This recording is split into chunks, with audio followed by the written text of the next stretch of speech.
Hello everybody, this is GrowthRx. I'm Jade Scott and today I am joined GRX Live with the amazing Adam Pitt from Necessity Health up there in New South Wales. How are you? Very good.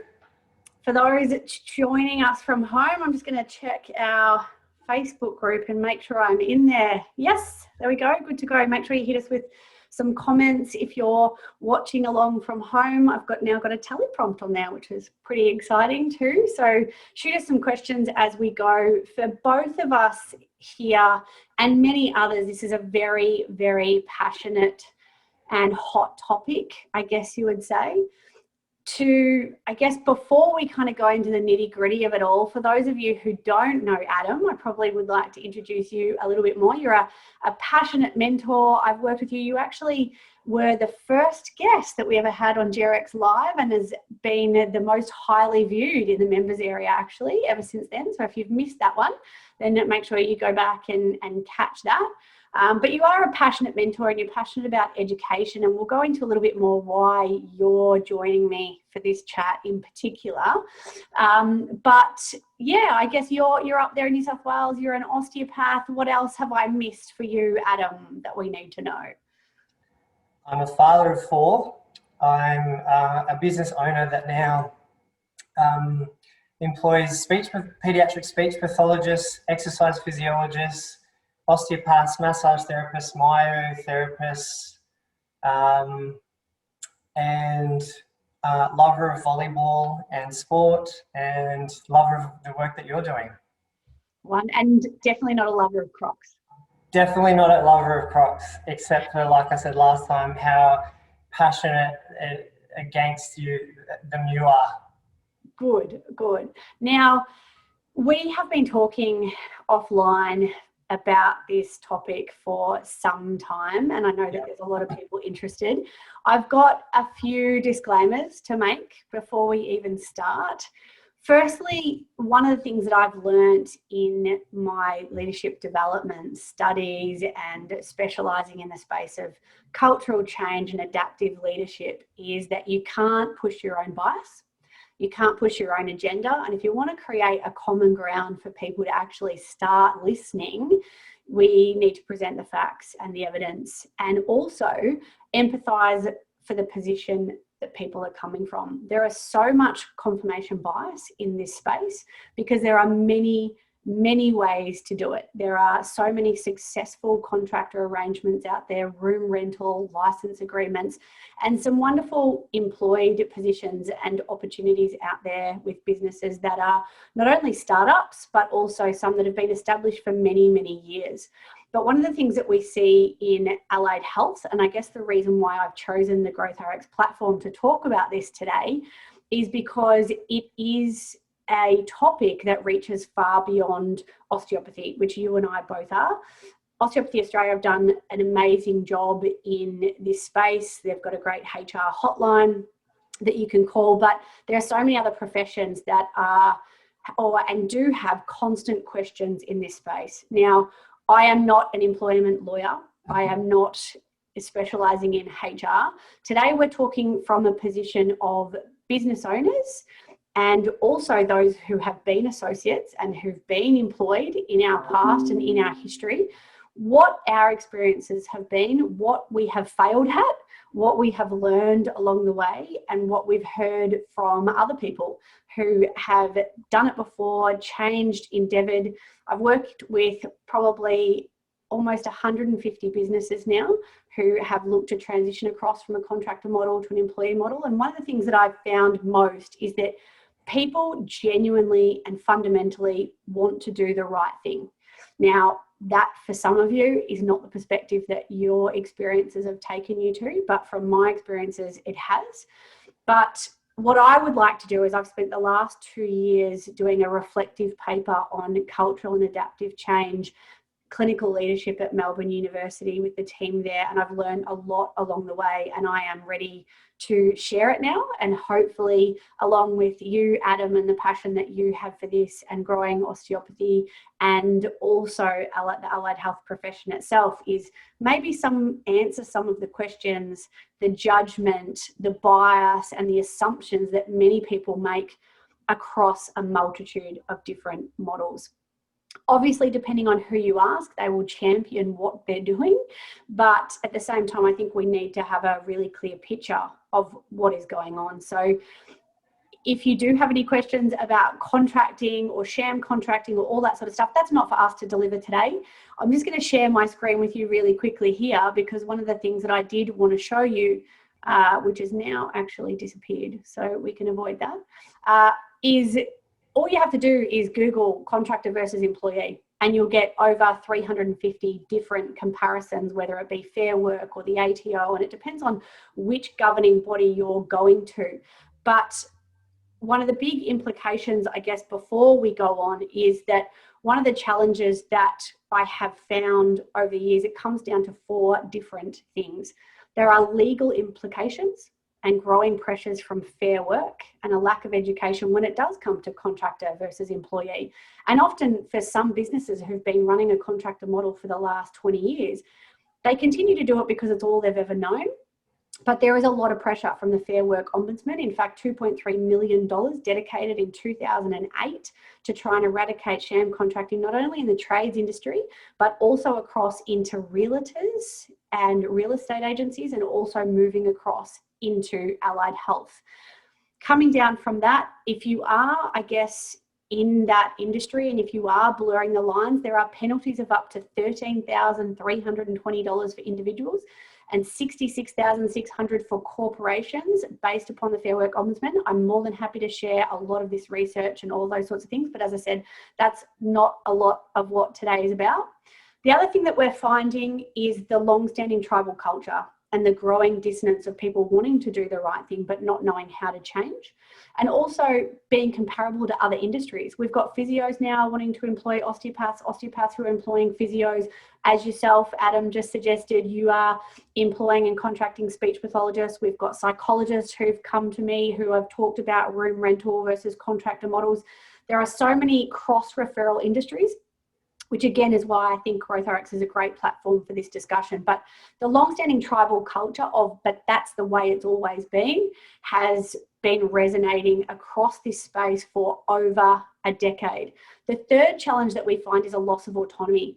There are so many people who have been contractors for 10 years or more who are genuinely fearful of moving across to employment model. There's also business owners who are hearing the pressure from the Fair Work Ombudsman and Fair Work if somebody is working 100% of their hours at their clinic, and there is a line being blurred. So this loss of autonomy of, well, hang on a minute, I'm going to be employed now and I'm going to be told what to do, and I'm going to lose all of my say in whether I can come and go.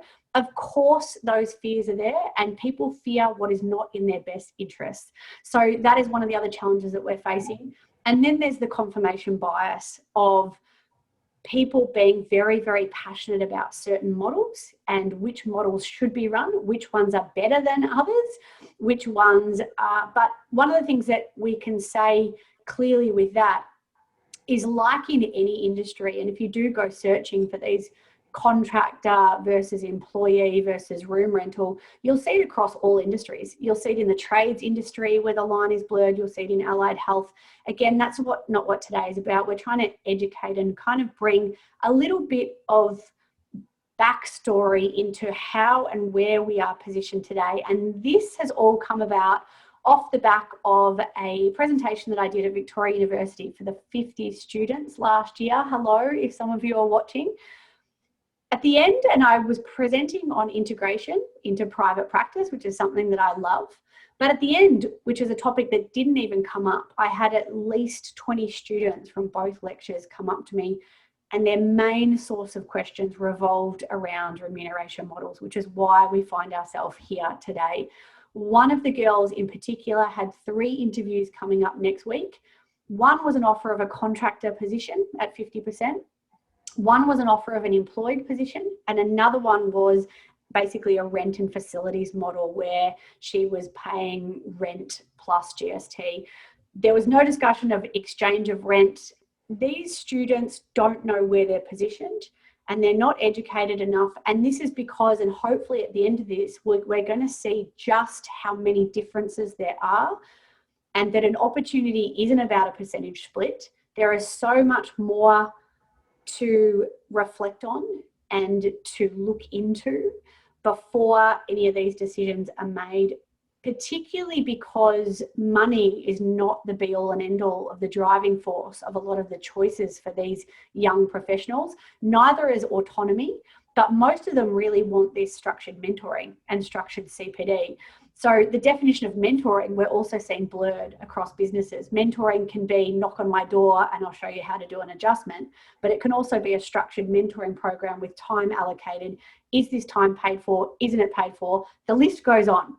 This is where I need you, Adam, to help me guide through some of the conversations we've had. You have spent so much time over the last week putting your passions down on paper to help with this discussion. So I would love to bring some of those slides up and have you, I guess, introduce why you're so passionate about this topic right now. I'd love to. I just wanted to start by reiterating a message that you said, which was that we're going to make this factual, and that this is, although there might be a misconception that although we're two osteopaths that employ, that there might be a bias.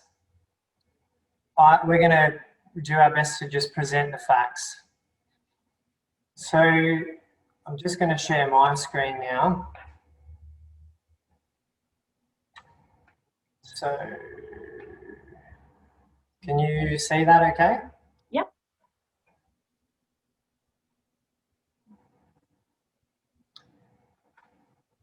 So that's my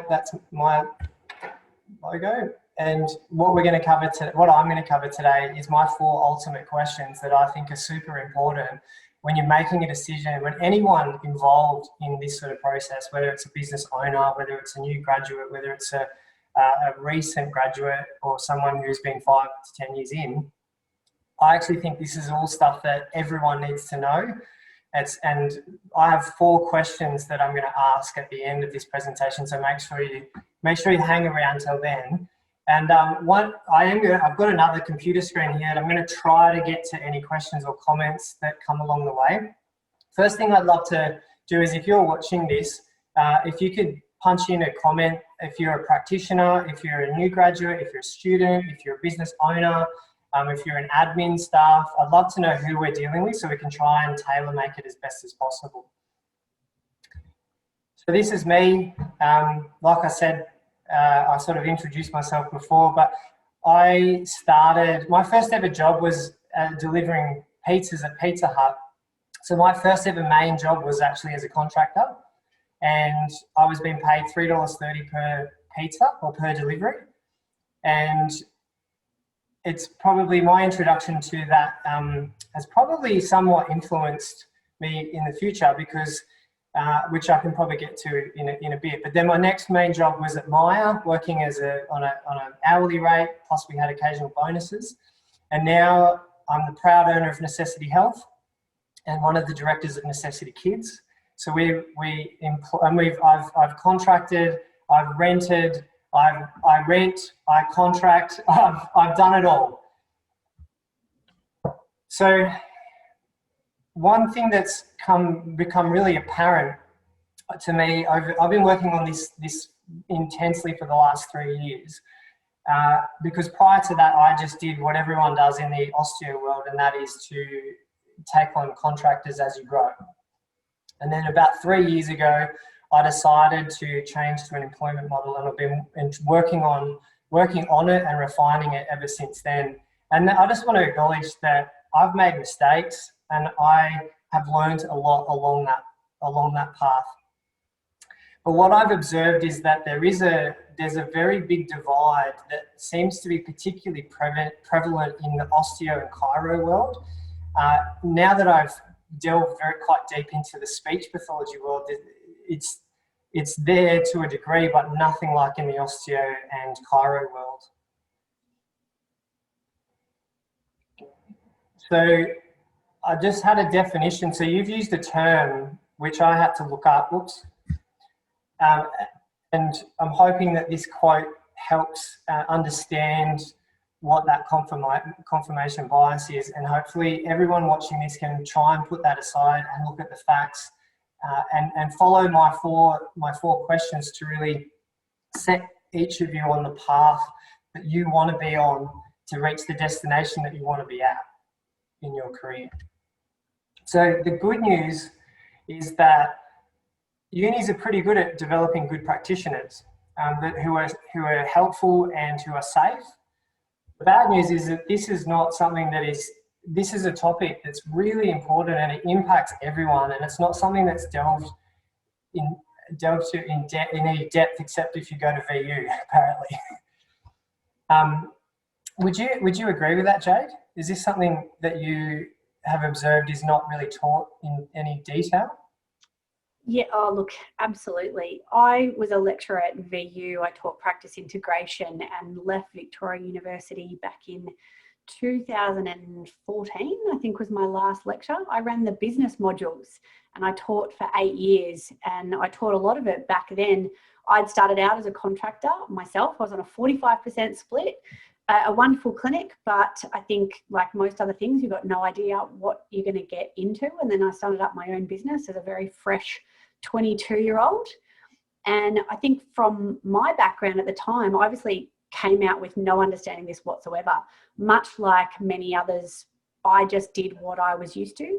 And I assumed that the model was the only way, which was a contractor model that was introduced particularly in the osteopathic industry back in the 1970s from a lot of the grandfather osteopaths that came over from the UK who were, I guess, starting out in business. And there wasn't even an option to be employed back then. It just wasn't even discussed. And a lot of that was off the back of the industry growing and evolving. And when you're in a fee-for-service driven industry, there is no guarantees because we are paid per patient that we see, or that was what the times was back then.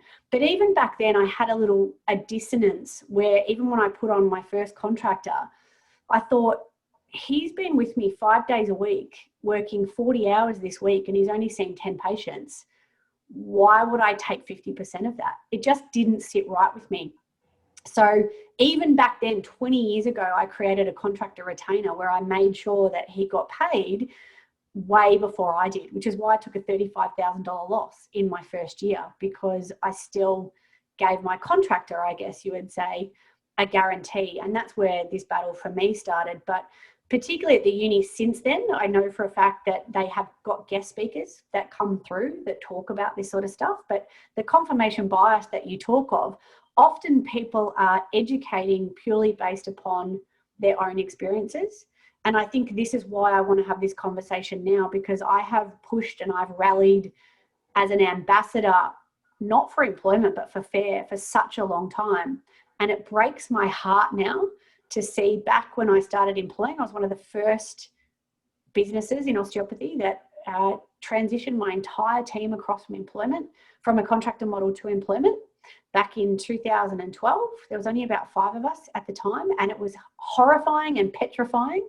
And I now have, over a $1.5 million payroll before I can kind of earn a cent. I mean, it makes it kind of hard to sleep at night, but also quite empowering. But 2020. Yeah, exactly. And so one of the sad things now, and the reason why I'm passionate about having a voice for this, is that the pendulum is starting to swing too far.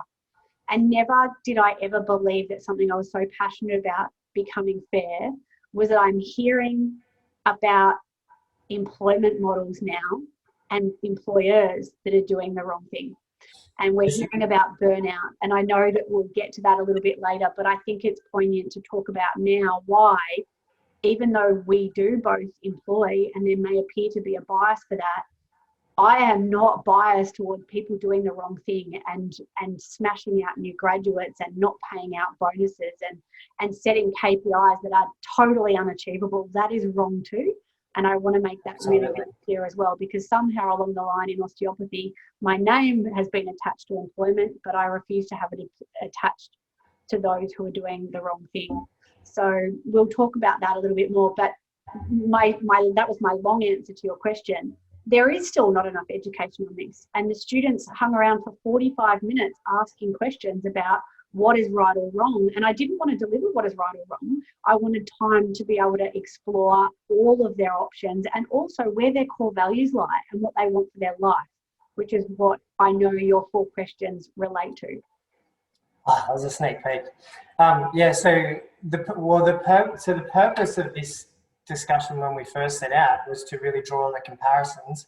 So I created a table that sort of outlines the comparisons, which we'll go through. And through creating that, what I've realised is what we've actually created is a bit of a guide of the questions to ask and what to look out for as well, because I'm no idiot either. I know that there's people employing, there's people renting rooms, and there's people contracting who are not doing it right, and there are parties on both ends of all different models that are getting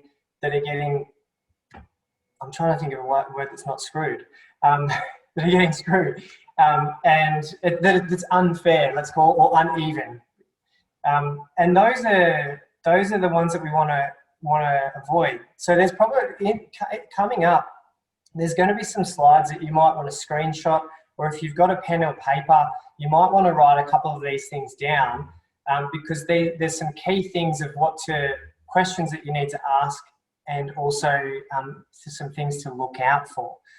And on your just on your note about you noted about the history of it coming from the UK. I've just spoken to. We're in the process of recruiting we've got an osteopath who's one of the lecturers at the BSO, who's going to be joining us as soon as we can get him here. And he was saying that he is in exactly the same position over there. So this problem is not unique to osteopathy, and this problem is not unique to Australia. This has issues around the world. I couldn't agree more. I've had 3 business owners contact me. I used to run the employment workshops and still do those via consulting that really support a lot of these businesses behind the scenes. But I've worked with 2 businesses from New Zealand. They are having the same fight. And also, this is also occurring in the real estate industry. 2 years ago, there was a law that was handed down that as a brand new realtor coming into that industry, you are not allowed to be put on a commission-only based contract.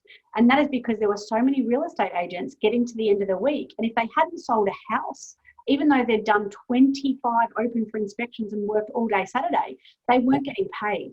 So this contractor versus employee issue is widespread. It has a vast reach, and it is changing, which is why Fair Work and the ATO are doing such a massive push. This isn't meant to be fear-mongering by any means. There are some businesses out there that are doing it well, that have some very solid contracts, and a lot of contractors have autonomy to come and go and do whatever they please. But that is also very, very different to taking on a new graduate and expecting them to build up their patient base and having no guidance, or taking on 3 new graduates at the same time and expecting all 3 of them to. So yeah, that's what we're going to cover. Yep. So I'm just going to share my screen again.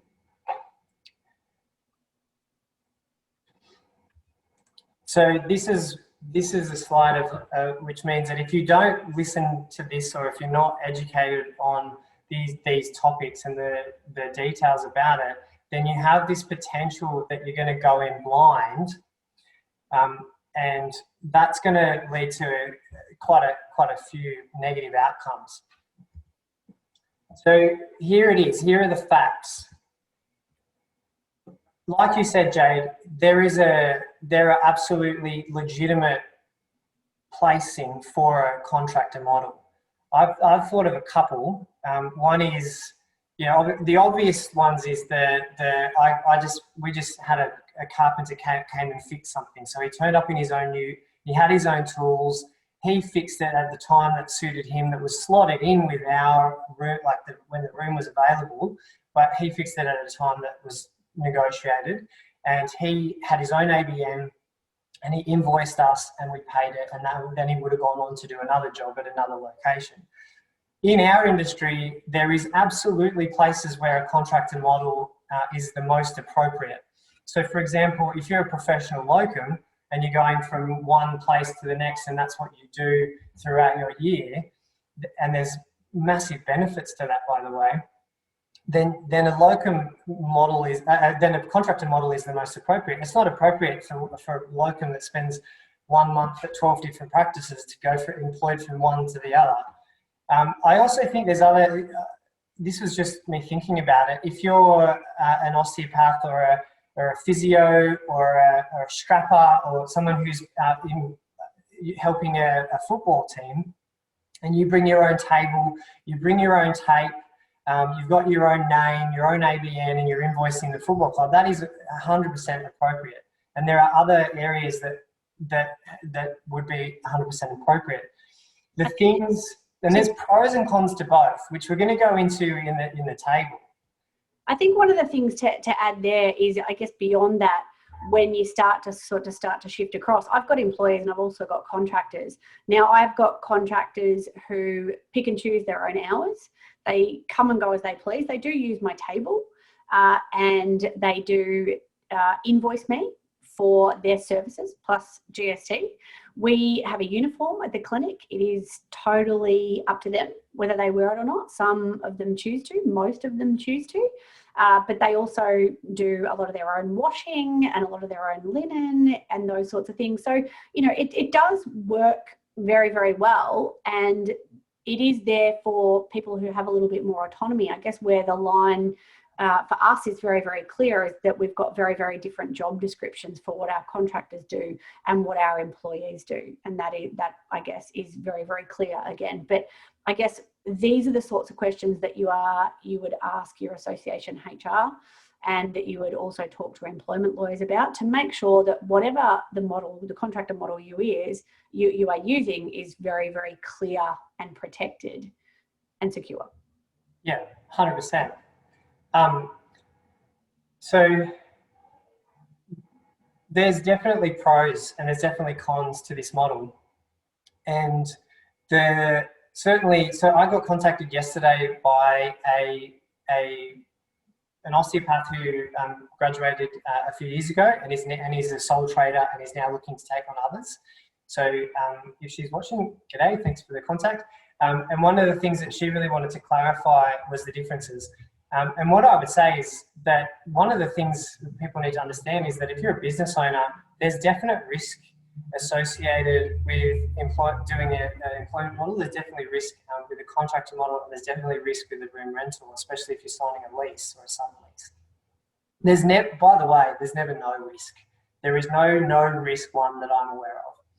The contractor model, when I did it, which was, I got my first associate was about 11 years ago, was very low risk for me because there was had no guarantee for them. I just had an overflow of patients. I wanted some help, and I was willing to pay the going rate to secure that person's services. And so it didn't really matter in the sense that they weren't full straight away. Whereas if you're employing, there's definitely, if you're employing full time, there is definitely a minimum commitment that the employer has to make. So if you're watching this and you're thinking about employing someone, my advice is you need to know the numbers to know where your break-even point is and know these percentages that we're going to cover. And that's a lot of, I mean, I've got spreadsheets that do all that sort of stuff. We're going to go through a little bit of that a bit later, but I guess to push on to your point, I guess 60% of 10 patients and 60% of 60 patients is very, very different. But equally at the same time, if you come out as a new graduate on a $65,000 guaranteed base and you're seeing, say, 45 or 48 patients, that's, you know, you're tracking quite low. You're tracking around the 30-35% split if you're not getting bonuses on top of that. And at the same time, if you're only seeing 20 patients, then you're taking home an 80% split. Yeah, so, correct. You know, it's very, very hard to put a square peg in a round hole. It's very hard to talk about percentages in employment, and it's very hard to talk about how wonderful a percentage split is unless you have eyes on patient numbers and the number of patients that you're seeing, and also the consultation times and the revenue that is being brought in, which is where we're going to show a little bit of that later. And probably, so this is probably a good point to point out one of the things that I've observed in this model to watch out for. And it's really, what I really don't want to see is people going into an agreement where they're not clear on their direction of what they want their career to head in, and they're not clear on what the company that they're going to be working with is capable of. So what I don't want to see, which I've seen happen, is you see a fantastic osteopath or a chiropractor or a physio, whatever, come into a practice where they're under a contractor agreement and they're taken on with multiple people at the same time, where the company doesn't actually have that to guarantee for them, which is kind of like what happened at Pizza Hut. So what Pizza Hut would do is on a Friday and Saturday night, that was when their maximum orders would come in, and that was where the maximum demand was. So rather than go, right, well, now we can have the same number of practitioners, of drivers, sorry,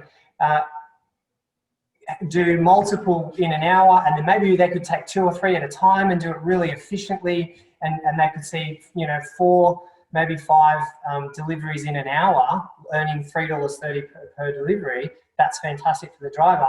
What they did was they put on as many as they could, because that way the pizzas were getting out as fast as possible. So it was not in their interest to help me deliver as many pizzas as possible. So I would fly around so that I could stand in the back of the line as soon as possible and wait to get to the front. So what I've observed happen in my industry is that we've had companies that have taken on more than they can handle, and then dictate that you have to stay between these hours just in case someone works off the street. Mind you, you're earning nothing in that time. The percentage might be great, but if you're seeing 5 patients a week, that is way, way less than minimum wage. And this is what I don't want to see. I'm happy to see well-established clinics with the right sort of setup take on an associate, whether you're replacing someone with a full load. There is circumstances where this won't happen, but this is what I really don't want to see. And I guess this is some of the challenges that you see when it comes to the demographics of where the contractors are in Australia. We have a saturated industry down here in Melbourne, so contractors don't have those same guarantees of patient numbers, yet you go interstate and you go into the country and even heading up there through New South Wales. To get a contractor role in 60% is like a golden ticket. You can walk in and start seeing 60 patients a week and be getting paid per patient. Graduates can earn a lot of money, but at the same time, these new graduates need to be prepared that they are technically running their own businesses under somebody else's umbrella. So, there's like the needle in a haystack, and then there's also situations where, things don't go according to plan. And this is where you have to be able to compare each individual opportunity for what it is, rather than create a blanket rule that considers all contractors are this and all employed positions are this. Yeah, 100%. So then the other model that you and I both use is the employment model. So the employment model is governed by the award, which is governed by Fair Work Australia. And there is a lot of there's pros and cons to this, and there's risk associated with this for all parties involved. And you need to do just as much homework if you're entering an agreement like this as well. So this is appropriate for someone who is working for a company, perhaps that, like you mentioned, wearing a shirt with a logo on it. There's factors such as, was this position advertised on a classifieds platform? That's an element. Is the business owner providing the equipment? Is the business owner dictating the hours and the fees? Are you working solely from this practice?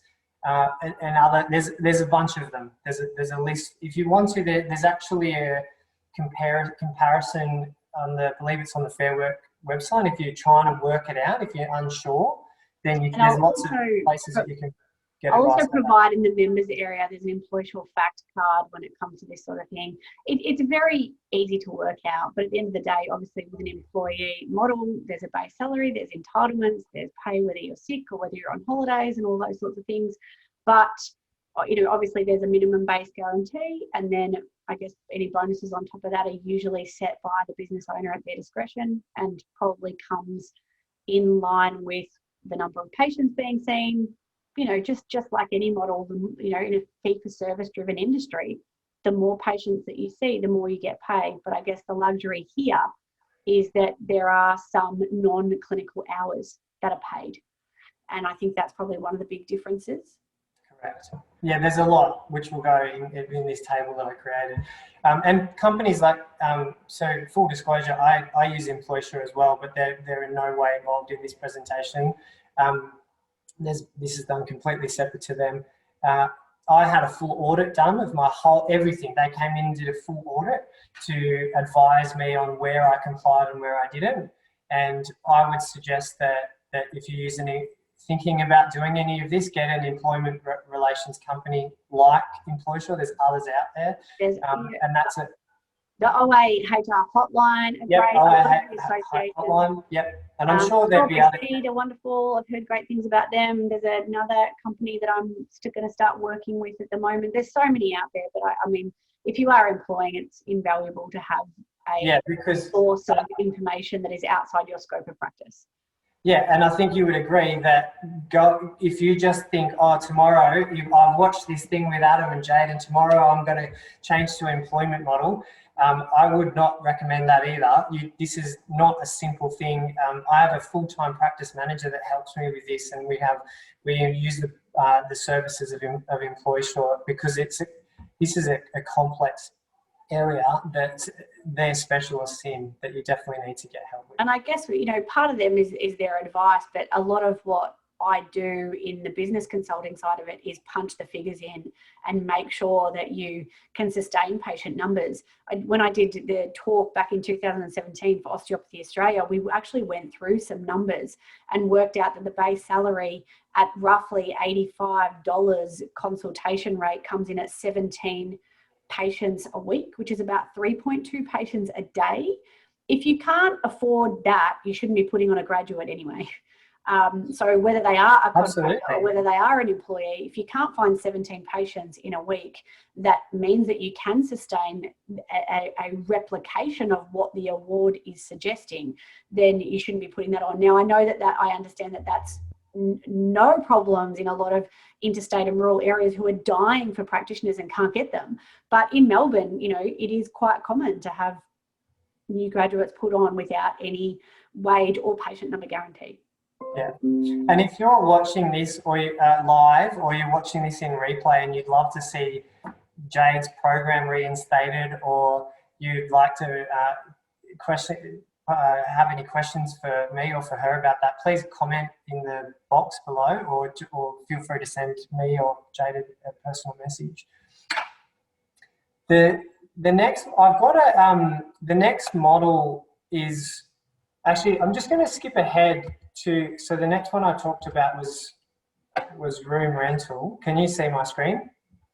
But I want to just quickly zoom ahead. Service provider agreement is another option, but there's a huge overlap with that and contractor model, so I don't really want to go into that in detail today. So room rental is another area that it depends on what your goals are for your career. Sometimes a room rental agreement is the absolute best. That's how I started, and I started within my first week. So I rented a room at a medical practice from my wife's GP. I walked into full books on my first week. You know, so a room rental agreement done right is gold. And if you're watching this and you're thinking about doing that, I have some tips about that. It's probably not the right forum for that, but if you are thinking about doing it, feel free to get in touch. Did you want to add anything about room rentals there, Jade? Nah, I think you've got lots more good stuff coming. Yeah. So I want to do something a little bit bold, and that is to try and turn our focus away from percentage split. And the reason for that is that in my experience, what it does is it creates the focus, it takes the focus away from where it should be and focuses it on something that it shouldn't. And that is, and I believe that this percentage focus is actually one of the root causes and contributing factors to one of the other major problems that we face in our world, and that is the owner versus the practitioner. And this has been well documented through the history of particularly the osteopathy world. I'm assuming it's probably prevalent in all of them. And that is this another great divide between the owner and the practitioner. Now, I believe, this is my personal opinion, and that is that focusing on the percentage split is one of the major factors that happens. So when you're focusing on a percentage split, your attention is constantly drawn to what's being taken, what you're receiving, and what the other person is receiving, and so you're constantly drawn to that.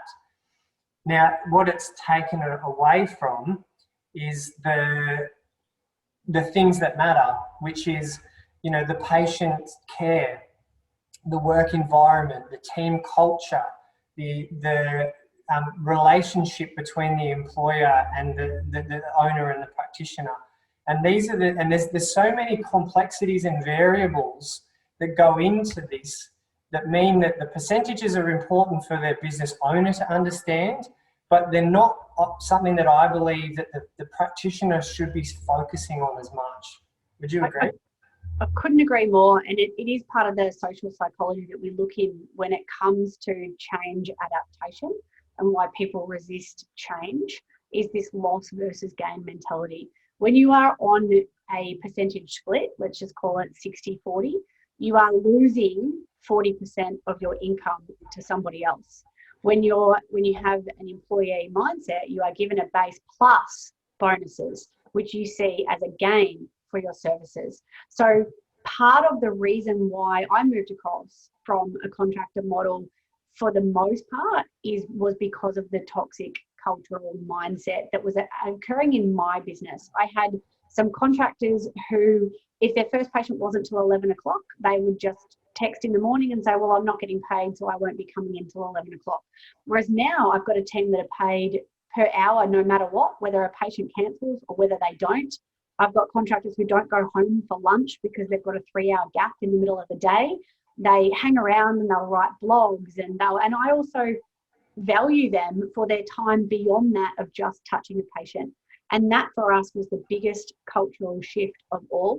I had enough revenue where we could create an amazing mentoring program where we had new graduates coming in and all they wanted was mentoring and a guaranteed income. And then I had some senior clinicians who wanted to be more invested in the business and to earn more. So I married those two beautiful relationships together, and the graduates came in and had a guaranteed base. And I was very transparent that, say, if I earned $4,000 extra off them as opposed to a 50% split, that $4,000 was going into their mentoring, into their CPD, and into some of their senior mentors and mentoring program looking after them. The problem is not the model, it's the transparency of the shifting of that money. And when people don't know where it's going and when people aren't being upfront, then people start to do their own math in their head, and then that is where danger starts to ensue, because there are so many things that goes on in running a business, expenses, operations that you cannot explain to somebody. And then particularly as a contractor, as an employee, there's so much effort that goes in behind the scenes, and without knowing that, it's really hard not to feel like you're going above and beyond and not being remunerated for it. But, it goes way beyond just financial remuneration. There are, people are incentivized by 6 different things: recognition from the boss, self and job satisfaction, CPD and ongoing learning and development, roles and responsibilities, and one of those is money. So just simply by remunerating people purely based upon a revenue split you're missing out on 4 wonderful things that help to inspire and motivate and create job satisfaction. And that comes from Harvard Business Review and so many of what other industries are doing, which is why I guess majority of industries are providing those guarantees and everything else that comes with it. But we only know what we know. And I guess I believe I've had the privilege of being a contractor, of contracting others, of being an employee and employing others. So therefore, you've kind of got fresh eyes across lots of things. It's really hard for somebody to comment, I believe, on an employee model if they've never employed somebody before or never been privy to what that looks like and the stress that comes with it. To be able to guarantee a graduate a $65,000 base salary is a guarantee of 38 patients a week on a 50-50 split. 38 patients a week as an absolute guarantee. So, you know, to be able to afford their income would be 17 patients a week, but on a contractor split, that's 17 patients divided by 2. So, you know, I guess there's so much complexity to it, I guess, which is why and so many variables. There's so many variables that go into this making the decision. So just to really sidetrack a little bit, there's a few reasons that I chose to go this way. One of them is I'm in Wollongong, which is just south of Sydney, and the nearest course to me is 800 kilometres away. So I'm almost guaranteed that whoever comes on board with me is going to be relocating. So one of the factors that I wanted to instill in my system was that guarantee, so that if someone was going to come on board with me, I was going to provide a guarantee, because I know that they're going to have to sign a lease, and I know that they're going to have overheads, and they're going to have, you know, to eat and do things like that. So I decided that employment model suited me best for that reason. I was scared by some of the numbers and some of the risks associated with continuing down the contractor model. And a couple of my core values are team, and part of team work, team culture, feeling supported and valued.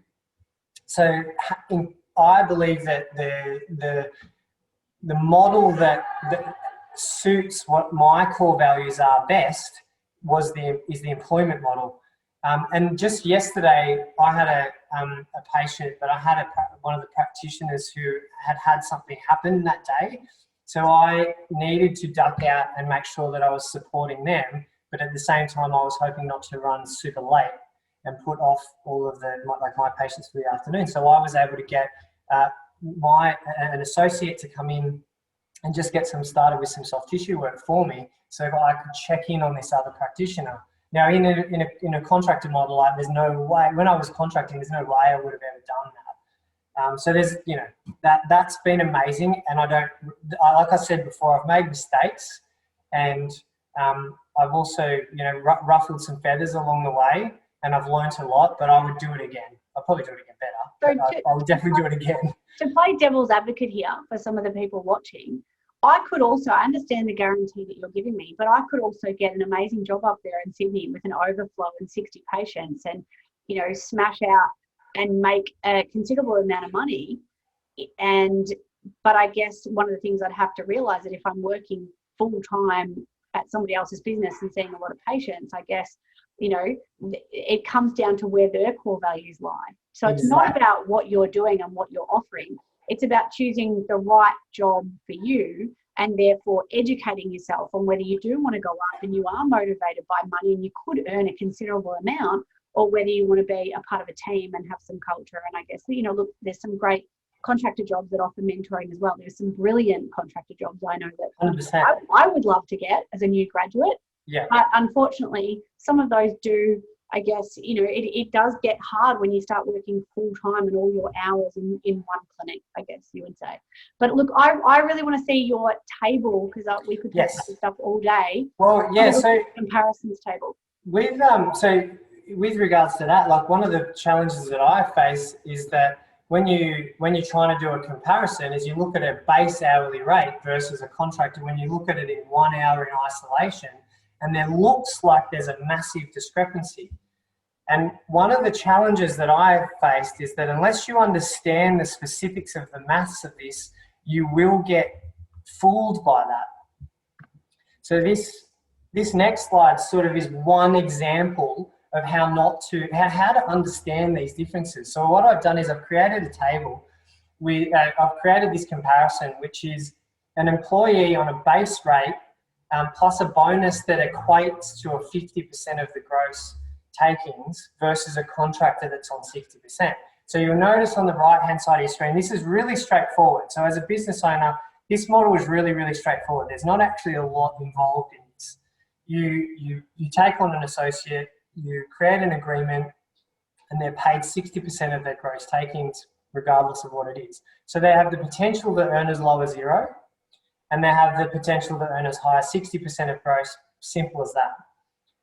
If we come across to the one on the left, the award stipulates that and it varies based on a bunch of variables such as fees and appointment times and hours and all these things, but roughly you're looking at the award wage sits anywhere from about 35 to 45%.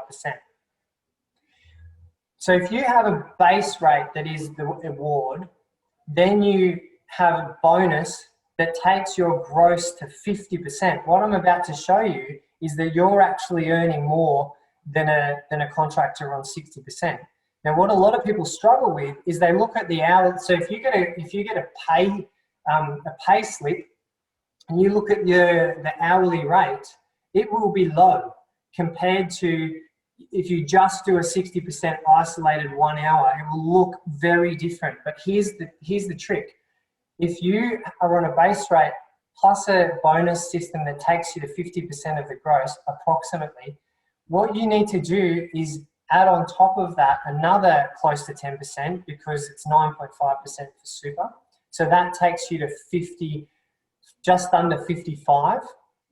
Then you have 4 weeks of paid annual leave. You have paid personal leave. You have paid public holidays, which, you know, there's 52 weeks in a year. 4 weeks of that's paid, plus another 4, or so equates to over 10%. Mind you, just bear in mind that is calculated at the base rate.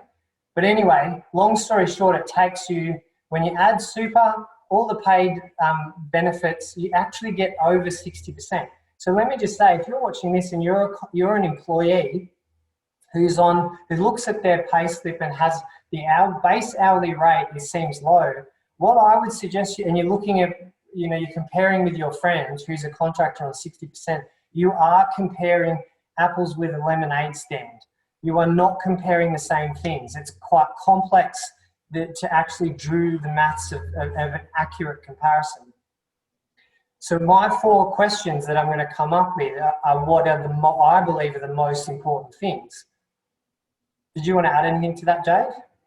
No, I think I've got another spreadsheet that kind of mirrors that, which I'll kind of raise at the end. But I think this spreadsheet's pretty cool and pretty important. All right, so here's the table. This is probably possibly open to a little bit of interpretation, but it's basically factual. A contractor is not entitled to paid annual leave, paid sick leave, long service leave, paid public holidays. The tax is not paid for you. The super is not paid for you. The workers' compensation is not paid for you, whereas an employee, all of those things are. There is also, potential for paid breaks and paid trainings. In a room rental, none of those things are prevalent there either. So though that list is quite a large list that equates to more than 10%. The only other thing I'll add there is with with my contractors, they have a percentage split that is inclusive of super that I pass on for them. Absolutely. That's purely to mitigate my risk if they weren't to pay. There are some very serious mediations going on at the moment where people are looking for back pay of superannuation, and so I took that responsibility away from my contractors. Again, that is something that is by mutual agreement that you have to agree, but the conversation of whether you are getting super as part of that percentage or on top of or expected to pay your own is a very, very serious conversation that you need to have and that you need to talk to employment lawyers and HR about. So that there can differ. I know that there are some contractor models where super and work cover is paid. Yeah. So this is, once again, this is a guide. What we've actually created is a guide for anyone who is looking at this, of some facts to tick off the list, and to also understand when you're going into an agreement that you have ticked everyone off this list. So this is where, if you're watching this, you capture this screen, write this down. The X is for, means no, tick means yes. This line here means sometimes yes, sometimes no. So in all three models, reception varies massively. So whether you have, so when I first started, there was receptionists, but I had to do everything myself. But the receptionist would greet the patient, the medical centre receptionist would greet the patient, but that was it. I did the rest. With practices, it varies from nothing to part-time to full-time. And there are some great, there are some contractor models I know where part of that percentage split is mentoring and paid training. If you can get one of them and you can tick that box, it's an added bonus as well. Yeah, exactly. But you know what? With any of this, it needs to be sustainable for everyone. And make no mistake, a business needs to be profitable for everyone's sake. So the next thing is practice manager. Sometimes yes, sometimes no in all three. And depending on the level of access and the level of whether they're full-time or part-time depends massively. So we employ, and we have a full-time front of desk staff, and we have a full-time practice manager, which I believe is what keeps us moving forwards and allows me to continue to see patients. The CPD is another one. I've written across on Contractor. Look, I'm sure that there might be some out there that have factored that in. You definitely won't see it in a room rental agreement. And with employees, sometimes yes, sometimes no. In-house CPD, with this, I recommend, if you're doing that, actually get details about what that means. I'm seeing these sort of things advertised more and more now, because I think business owners are realising that to be competitive, they need to offer mentoring and they need to offer CPD, in-house CPD, because they're seeing other practices do it. I would pose the question to them, what does that look like? Is there structure to it? Is it regular? Is it planned? Or is it just like, yeah, we go for a coffee and we have a chat? What level of preparation work is involved? Marketing's a big one. I've had a discussion with a business owner recently who has quite a large marketing budget, and one of the things that they said that frustrates them is that they don't understand is that a huge percentage of that percentage that the associates focusing on, if there's this sort of 60-40 split, a huge portion of that goes into marketing, running the business, paying the front of desk staff, paying the practice manager, paying the rates, the land tax, the linen, the list goes on and on. I think it's important to add there that if you're looking at a 60-40 split, then also you're assuming that as a contractor, a whole entire business can run off 40% of expenses. Most of the time, from what I see, not only is every single cent of that 40% being chewed up in expenses, but the revenue that the practice principal is actually earning by treating themselves, because they're still working in the business, is also going to the expenses as well. And more often than not, they pay themselves last. And this is a big argument that I've seen made quite publicly, which is the argument that I've had contractors for a long period of time. I've earned really good money doing this. It's absolutely achievable. And that is absolutely correct. You can run a successful business that's profitable on a 60-40 split. But if you're running a business that has structured induction, structured mentoring, full-time reception staff, a practice manager that you have access to, that has a really nice environment, and a business owner that reinvests in the business, and a business owner that takes the time out to mostly focus on team culture, teaching and learning, you can't do that with that margin, I'll tell you now. What you can do with that margin is have the 40% contribute to your ongoing costs, and you can run your own room and earn basically every dollar that you've earned in that room. That you can do 100%. But make no mistake, that is a completely different model. And if that's what the model that you want to do, then that's fine. What I'm trying to do is create a model that focuses on team culture and that the team have access to me in a structured way. Because if I'm going to take an hour out of my week every week, and I'm going to take half an hour out of my day every single day, that comes with a cost, because I could see a patient in that time and earn and bill at a high rate. So this is what I'm trying to help people to understand. Absolutely. So people will be able to come back and forth to these slides. They'll be able to watch back. I'm just, because I'm watching time here behind the scenes, I would love to know what your 4 questions are, and I just want to check at the end to show my spreadsheet. All right. So just smash through those last one. Well, actually go back. So you can take leave whenever you want. This is what's supposed to happen in a true contractor model. You're supposed to be able to dictate the hours. You're supposed to have your own equipment. You're supposed to be doing your own laundry. That's probably a bit of a grey area. Medical supplies. Tax deductions, there is some variations. Maybe talk to an accountant about it.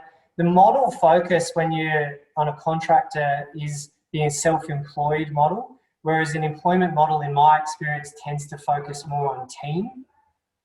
And what we try to do here at Necessity Health is to make sure that in this, if an employee comes and works with us, that we have a structured ascending model where there's milestones and there's learning along the way, where we can sort of really harness the individual skill sets and areas of passion and head them in that direction that they really want to. There's induction, like I said, we touched on induction training, mentoring, paid team meetings, only paid for work billed.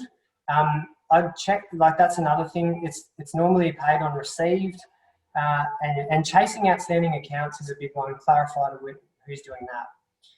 There's one other factor that I just want to cover, which is to get a home loan employment model where you've got a salary, the lenders do prefer that. All right, so here's my 4 questions. My number 1 question is, what environment do you want to work in? So that can be the physical environment. So do you want to work in a nice building? Do you want to have good equipment? Do you want to have a gym attached to the building? Do you want to have a nice reception area? Do you want to have nice furniture? Do you want to work in a building that the owner reinvests in the infrastructure? Do you want to have a workplace that values team culture? Are you wanting to work in an all for one versus a every man for themselves mentality? And these questions, by the way, are not biased, because some people do want to work completely autonomously. These are legitimate questions that you need to ask yourself. What do you value? Do you value working in a team and feeling connected? Or do you really want to just make it work yourself and build your own team and reputation from there? What's your ideal structure in terms of support? So support staff and practice management and that sort of thing. Did you want to add anything to environment, Jay? No, I think that's good. Yep. So my second question, so please capture that, if you screen capture that or write that down. The second question is, what do you want your ideal week to look like? So the points in here are this is a really important question. One of the things that the subtitles of this is work-life balance. What do you need to be able to do this passionately, efficiently, and to perform at your best?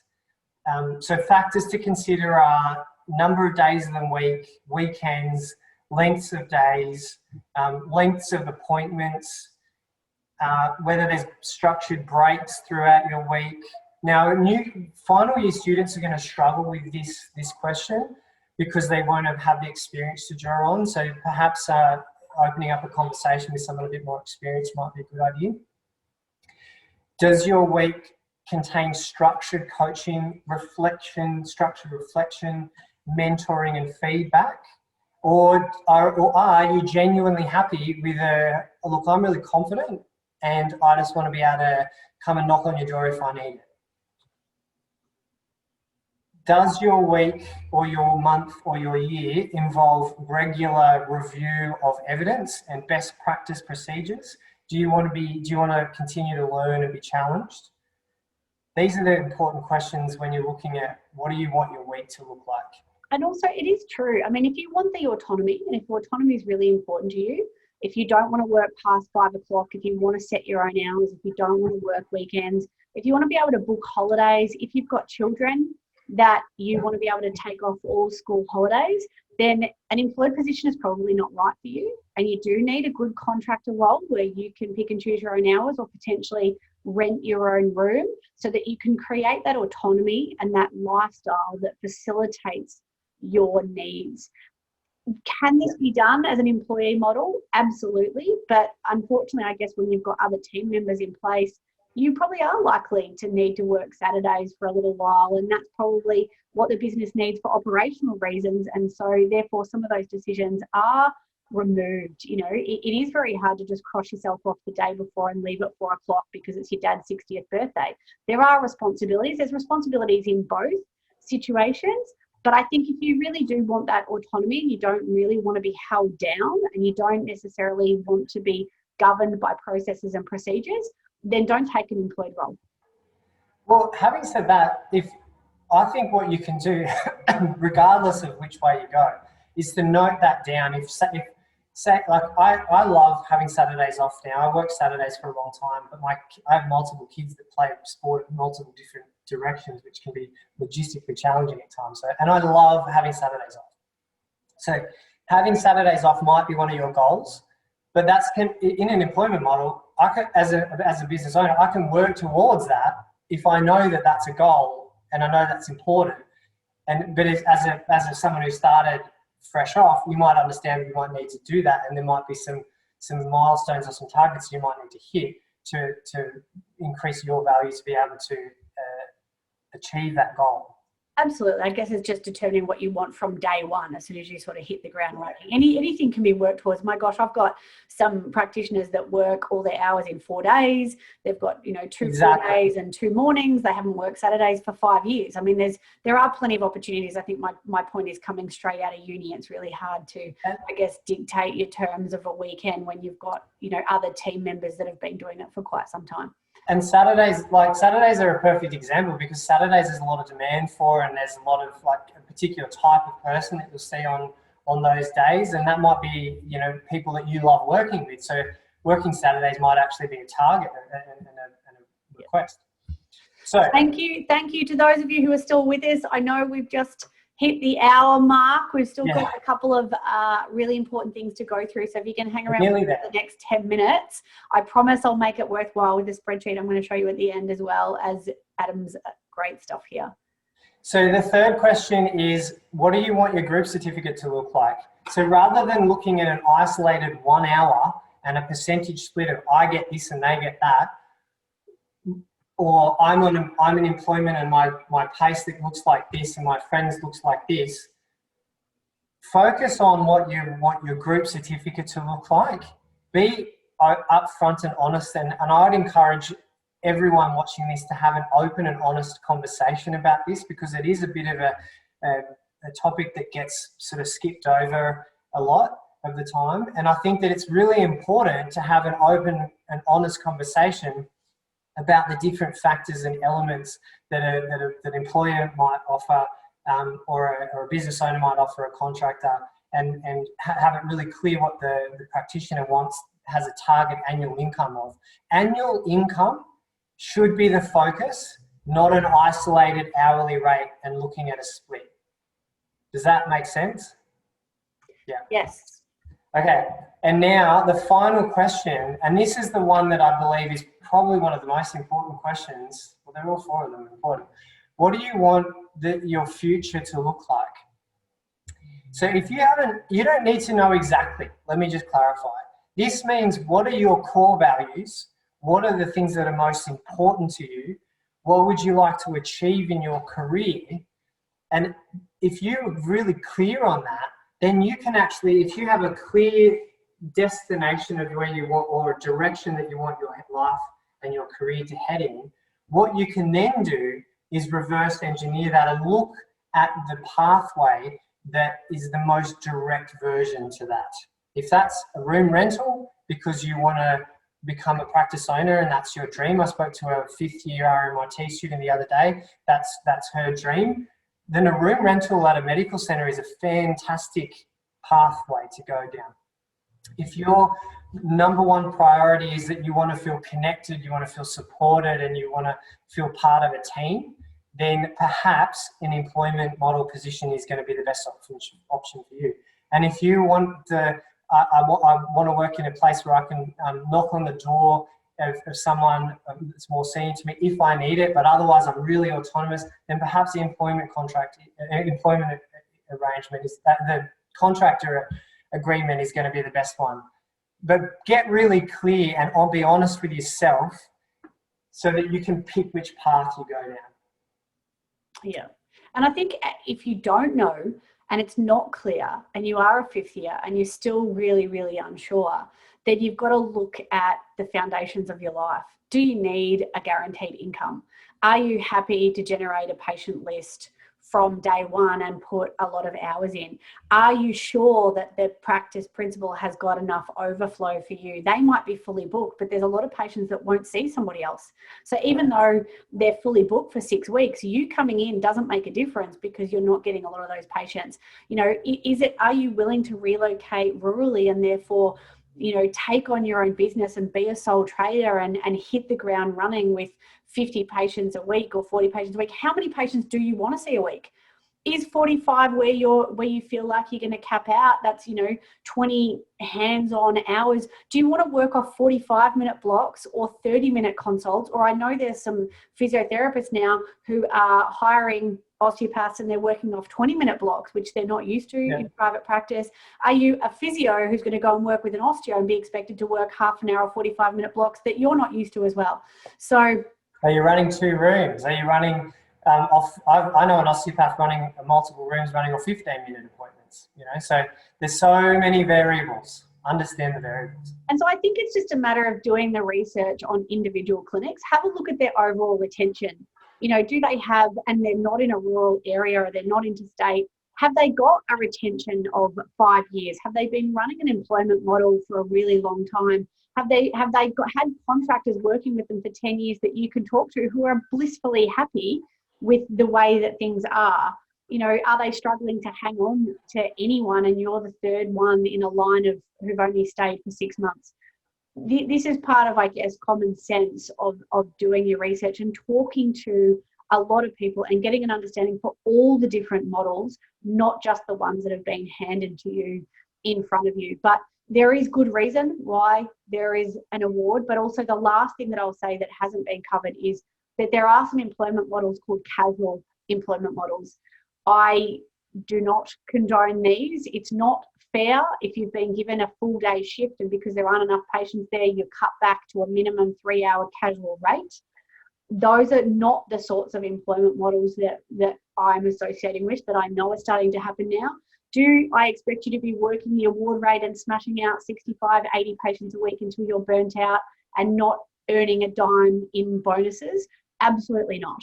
So these are some of the things that I wanted to be able to have a voice for, that I've been tied to more recently. And because my passions do lie in fair, I wanted to be able to verbalise this you know, across all professions and talk about how important this is for allied health growth. Unfortunately, we work in a fee-for-service industry, and unfortunately, we don't get paid unless patients are coming through the door. Then we've got the issues of ethical rebooking and all that, which is another whole webinar in itself. But the last thing that I kind of wanted to share was a spreadsheet here that just shows you how diverse it can be. There are 4 examples here. These are real life examples from people that I spoke to across 4 different models. 75% split. Oh my gosh, that sounds amazing.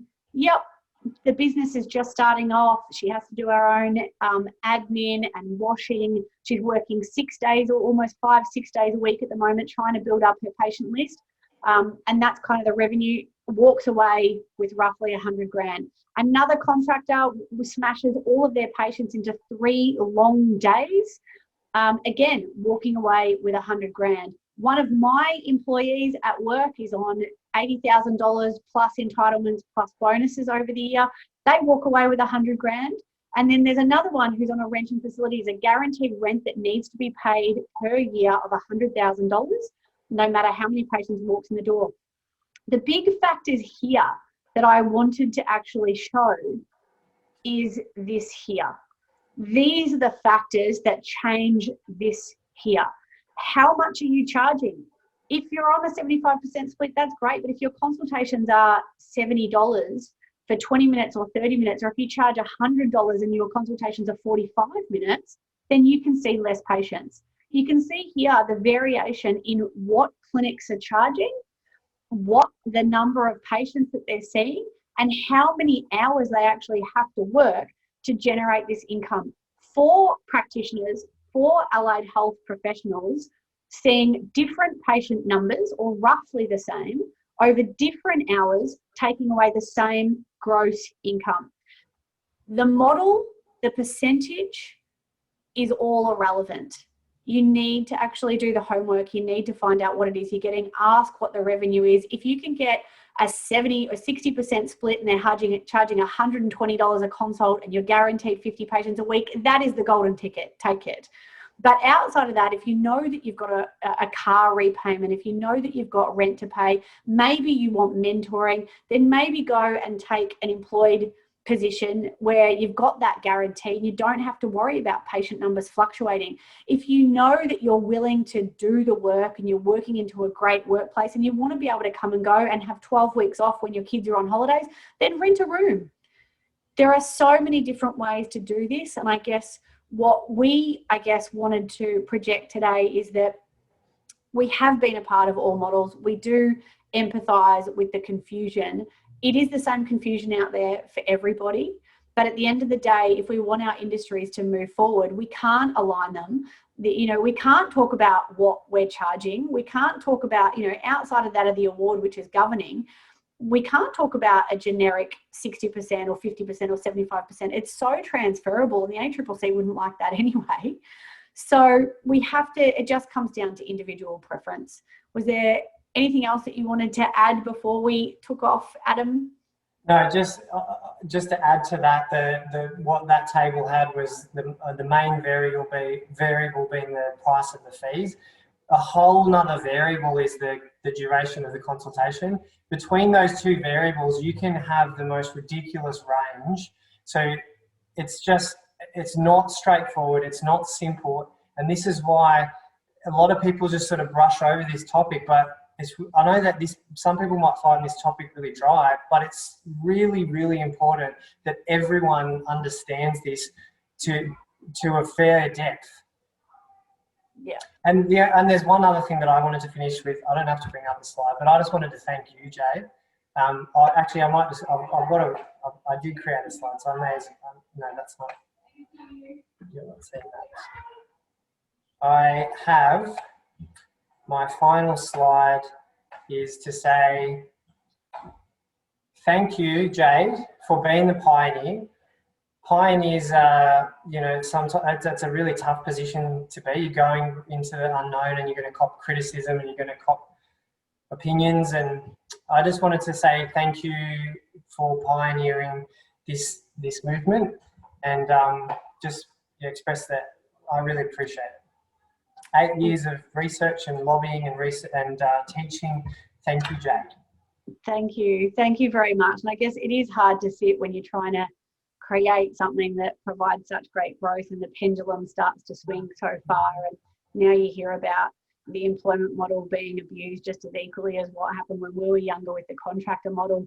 I think it saddens me a lot, but it also is really encouraging to know that there is a huge amount of people supporting and wanting to get this right. I think that's the key. Consistency is the key. If we're consistently striving for a better way and a fair way that avoids burnout of business owners and new graduates. Business owners are getting burnt out as well because they're constantly stuck and burdened by responsibility. And new graduates are coming out with the unknown, fear of the unknown, and not knowing where to head. One of the most genuine things I can bring is that I come from a good place. And I love the workplace that I've created, and I love that I've been able to maintain my integrity in doing so. But also, it's very hard.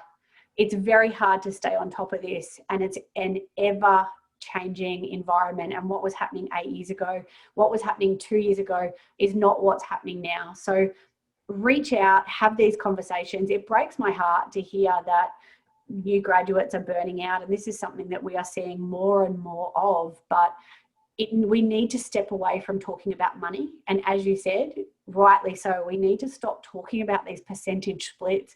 We're so much more than the time that our hands spend on a patient or in consultation. We are worth more than that. We deserve to get paid beyond that, and we deserve to be recognised and validated for what we bring outside the consultation.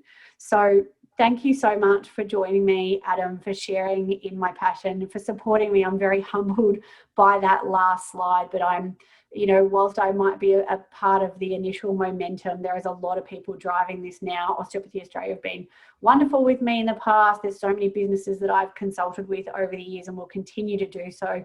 And whilst I did get to a point where I was going to throw my hands up in the air and I really was going to give up, I guess I'm happy and I'm proud to say that I'll keep pushing on even when it's hard. Can I just add too that if you're watching this and you're a practitioner who is feeling burnt out, or if you're a business owner that's just feeling stuck, that it is possible. I've been called a dreamer by people around me, that I'm capable of creating an amazing work environment where everyone's paid really well and everyone's appreciated and feels supported and connected. And if you had looked at my business probably a few years ago, there was definitely some leaking pipes, and there was definitely some negative feelings, and transitioning was really, really rough. It was a horrible time. And then to add on top of that, last year they had all the challenges that can come from that. Can I just say it is possible? I've always loved my job, but I, more than ever, absolutely love coming to work. I have the most amazing work environment now that we have so much fun at work. It is possible. So if you're stuck in any of those positions, please reach out to one of us, because it is possible. Yeah, absolutely. And I do have a whole model that I don't advertise, that is just word of mouth, and it comes with 17 spreadsheets, and there is a lot of help, and there is a lot of real spreadsheets and data that you can just push your figures in to see whether you can actually afford to start employing and thinking about it, or ways of solidifying your contractor agreements to mitigate that risk. And there's a lot of people that you can talk to if you're a graduate or a practitioner who is a bit stuck on the fence and doesn't know which way to go.